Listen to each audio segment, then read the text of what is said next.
Breaking చూస్తున్న Maoist పార్టీకి మరో భారీ ఎదురుదెబ్బ తగిలింది. ఆ పార్టీకి కీలక నేత చెల్లూరు నారాయణరావు అలియాస్ సోమన్న ఏపీ పోలీసుల ఎదుట లొంగిపోయారు. ప్రస్తుతం నారాయణరావు ఏఓబి రాష్ట్ర కమిటీ సభ్యుడిగా పనిచేస్తున్నారు. పీపుల్స్ వార్ లో అంచెలంచెలుగా ఎదిగి పలు హోదాల్లో నారాయణరావు పనిచేస్తారు. నేడు దీనిపై ఏపీ డీజీపీ అధికారికంగా ప్రకటన చేరున్నారు. ఆయనతో సహా 20 మంది మావోయిస్టులు లొంగిపోయినట్లు తెలుస్తోంది.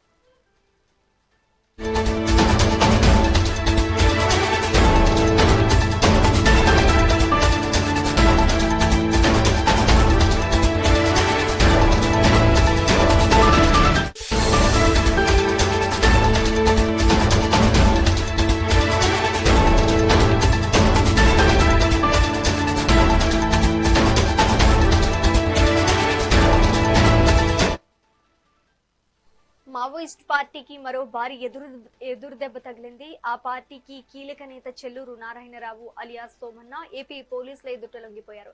ప్రస్తుతం నారాయణరావు ఏఓబి రాష్ట్ర కమిటీ సభ్యుడిగా పనిచేస్తున్నారు. పీపుల్స్ వార్ లో అంచెలంచెలుగా ఎదిగి పలు హోదాల్లో నారాయణరావు పనిచేస్తారు. నేడు దీనిపై ఏపీ డీజీపీ అధికారికంగా ప్రకటన చేయనున్నారు. ఆయనతో సహా 20 మంది మావోయిస్టులు లొంగిపోయినట్లు తెలుస్తోంది.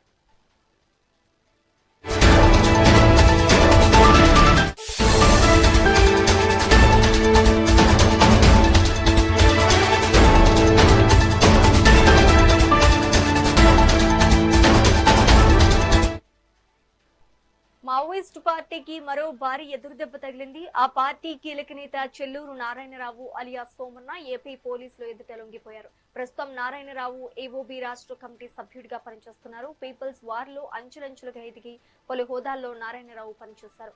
ఇక ఇదే అంశానికి సంబంధించి మరింత సమాచారం మా ఏపీ ఇన్పుట్ ఎడిటర్ నరేంద్ర అందిస్తారు.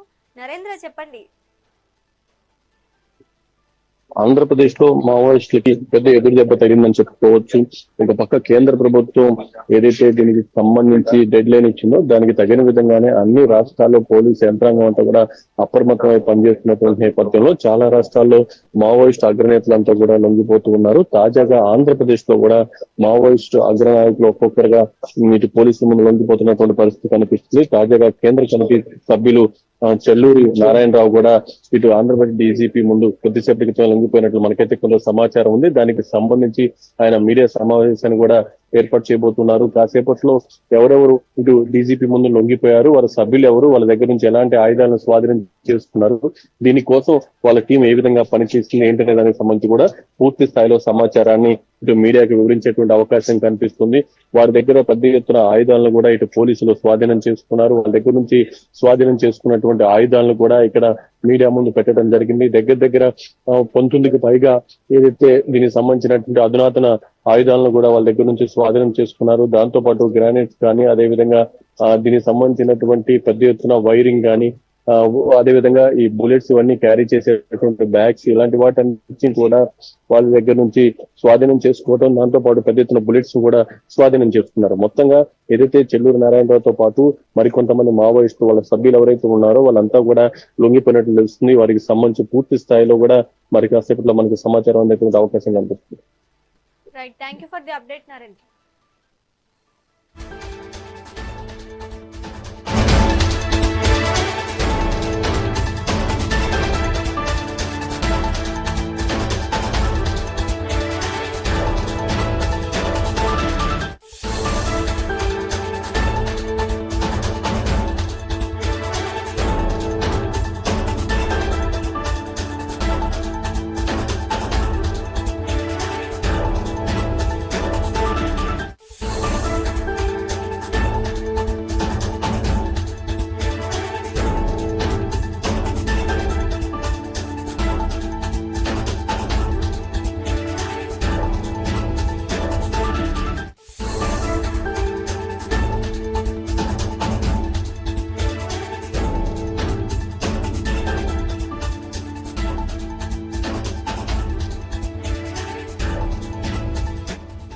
ఆంధ్రప్రదేశ్లో మావోయిస్టులకి గట్టి ఎదురుదెబ్బ తగిలింది.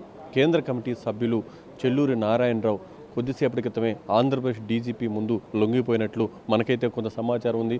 వారి సభ్యులు కూడా ఆయనతో పాటు లొంగిపోయినట్టు తెలుస్తుంది. ముఖ్యంగా వారు వాడినటువంటి ఆయుధాలు కూడా ఇక్కడ మనం చూడొచ్చు. మొత్తంగా ఏదైతే BGL వెపన్స్ 2, అదేవిధంగా ఇన్సార్ రైఫిల్ 1, దాంతోపాటు 303 రైఫిల్స్ ఒక 5 కూడా ఇక్కడ పోలీసులు తీసుకొచ్చి పెట్టడం జరిగింది. దాంతోపాటు సింగిల్ షాట్ రైఫిల్స్ ఇవన్నీ కూడా వాళ్ళు వాడినటువంటి ఆయుధాలన్నీ కూడా ఇక్కడ మనం చూస్తూ ఉన్నాం. వారికి సంబంధించినటువంటి పెద్ద డంపునే వీళ్ళు స్వాధీనం చేసుకున్నట్టు తెలుస్తుంది.